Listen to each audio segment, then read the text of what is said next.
سوال یہ پوچھا گیا کہ امام کے پیچھے تیسری اور چوتھی رکعت میں کیا مقتدی بھی فاتحہ پڑھے گا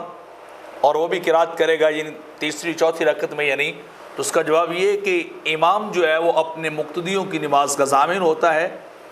جو ہے اسی کے ذمے سب کچھ ہوتا ہے. یعنی اگر امام کا وضو نہیں ہے تو مقتدی سارے باوضو ہو تو کسی کی نماز بھی نہیں ہوگی، اور اگر امام باوضو ہو اور پیچھے ایک آدھے کا وضو نہ ہو تو باقیوں کی جو ہو جائے گی. اسی طرح باقی مسائل کے اندر بھی ساری ذمہ داری جو ہے وہ امام کے سر پہ آ جاتی ہے. مثال کے طور پر اگر امام صاحب کو سجدہ صاحب لازم ہو جائے، کسی مقتدی کے اوپر سجدہ صاحب اس کے اپنے کسی عمل کی وجہ سے لازم نہ ہو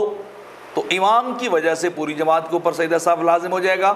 لیکن اگر امام صاحب نے کوئی غلطی نہیں کی سجدہ صاحب والی،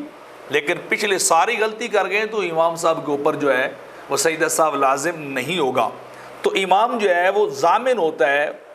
وہ ساروں کو لے کر جو ہے وہ چلنے والا ہوتا ہے. تو انسان چاہے سری نماز کے اندر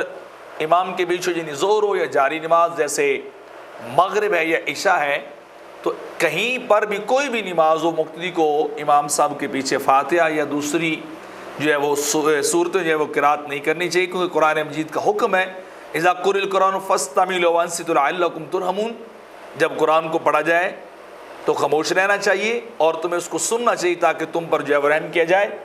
اسی طرح سنن ابن ماجہ میں حضرت جابر ابن عبداللہ سے روایت ہے، آقا علیہ السلام نے ارشاد فرمایا من کان لہ امام فقراۃ الامام لہ قرات، کہ جس کا کوئی امام ہو تو امام کا قرآن کو پڑھنا وہ مقتدی کا ہی پڑھنا ہے، تو لہذا مقتدی کو علیحدہ پڑھنے کی ضرورت نہیں ہے. اور اس طرح صحیح مسلم کے اندر جو ہے وہ ایک روایت ہے کہ آقا علیہ السلام نے جو ارشاد فرمایا کہ تمہیں کیا کرنا چاہیے، ہر وہ شخص جس کا امام ہو اس کے لیے امام کی قرات جو ہے وہ کافی ہے. اور بلکہ آپ نے ایک جگہ پہ ارشاد فرمایا کہ جب امام تکبیر کہے تو تم بھی تکبیر کہو، اور جب وہ قرات کرے تو تم خاموشی جو ہے وہ اختیار کرو. تو چونکہ امام جو ہے وہ پڑھتا ہے ساری رکعتوں میں، چاہے سرن پڑھے چاہے جارن پڑھے، چونکہ وہ قرآن کی تلاوت کر رہا ہوتا ہے تو لہذا انہیں پھر جو ہے خاموش رہنا چاہیے. لیکن اس کے باوجود اگر کوئی شخص امام کے پیچھے تیسری یا چوتھی رکعت میں فاتحہ پڑھتا ہے یا قرات کرتا ہے تو پھر اس کا حکم کیا ہے؟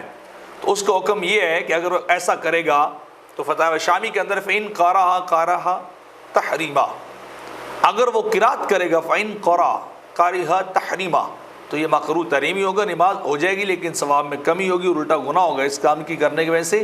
کہ وہ قرآن کے حکم کی بھی خلاف ورزی کر رہا ہے اور سنت نبوی صلی اللہ علیہ وسلم کی بھی خلاف ورزی کر رہا ہے.